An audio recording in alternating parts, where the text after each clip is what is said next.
Welcome back to the channel. ठीक है, आज जो हम देखने वाले हैं वो कॉन्सेप्ट क्लास होने वाली है, जैसे कि मैंने पिछली वीडियो में बताया था आपको। ठीक है, आज जो है वो हम देखेंगे कि मान लो अगर ए है, ठीक है ना, वो 20, मान लो कि ए है वो 20% कार्य करता है 15 दिनों में, तो वो टोटल काम कितने दिनों में करेगा।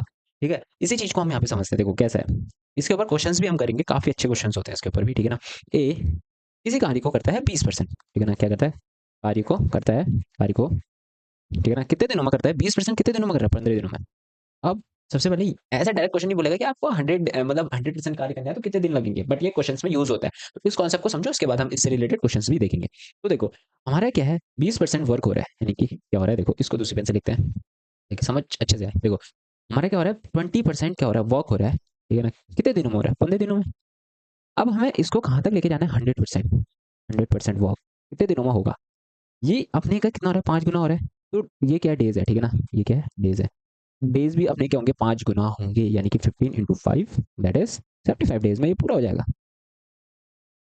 समझ आ रहा है, यानी कि अगर 20% को हमें 100% करना है, जितना परसेंट गुना हमें बनाना है उसे, डेज भी उतने ही गुना उसमें मल्टीप्लाई होंगे। मतलब इस चीज को एक और उससे समझते हैं, देखो एक और एग्जांपल से समझते हैं, सॉरी। ठीक है, तो देखो इस चीज को एक और एग्जांपल से समझते हैं, आसान तरीके से समझो। देखो कैसे समझना है, अगर ए किसी कार्य का 21% वर्क कितने दिनों में करता है, 42 डेज में करता है, तो बताओ वो 100% वर्क कितने दिनों में करेगा। ठीक है ना, इस चीज को समझो कि 100% वर्क कितने दिनों में करेगा, कितने दिनों में, हमें कुछ बताना है कि 100% वर्क कितने दिनों में होगा। अब देखो यहाँ तो हमारे पास सीधा सीधा था, तो हमने मल्टीप्लाई किया, राइट, मल्टीप्लाई करा कि इतने गुना करना है तो इतने गुना डेज में भी जाएगा।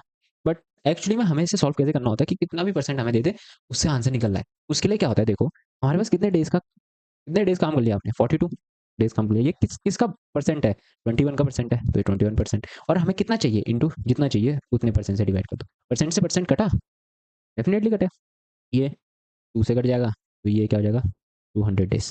200 डेज में क्या होगा, ये काम पूरा हो जाएगा। समझ में आ रहा है, जैसे ही पीछे वाला था। अब अगर हमें यहाँ पे देखना है तो हम कैसे देखेंगे, देखो हमारे पास कितने दिन का काम है, 15 दिन का, वो कितने ऐसा है, 20% का, हमें कितना बनाना है, 100%, राइट। परसेंट से परसेंट कटा, कटा, ठीक है। अब जीरो से जीरो भी कटा, ये 2 से कटा,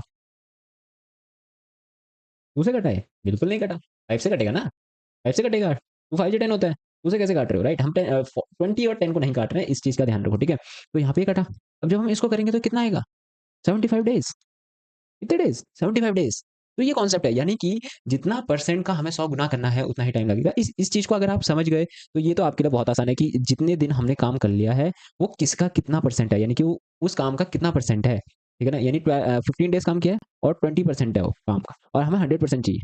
तो ये यहाँ पे एक तरीका है जिससे हम आंसर्स को निकाल सकते हैं, ठीक है ना। मतलब कि उसको तो नहीं निकाल सकते, एक तरीके से हम निकाल सकते हैं कि चीज को निकाल सकते हैं कि कितने दिन में काम पूरा होगा। जैसे कि शुरुआत से हमारा चलते आ रहा है कि डेज और वर्क, टोटल वर्क, डेज और टोटल वर्क इफिशिएंसी, इन तीनों के इर्द गिर्द ही हमें खेलना है। तो आज भी हमने इसको खेला, तो हम मिलते हैं आपसे नेक्स्ट वीडियो में, तब तक के लिए take care, thank you, bye bye, love you all, bye.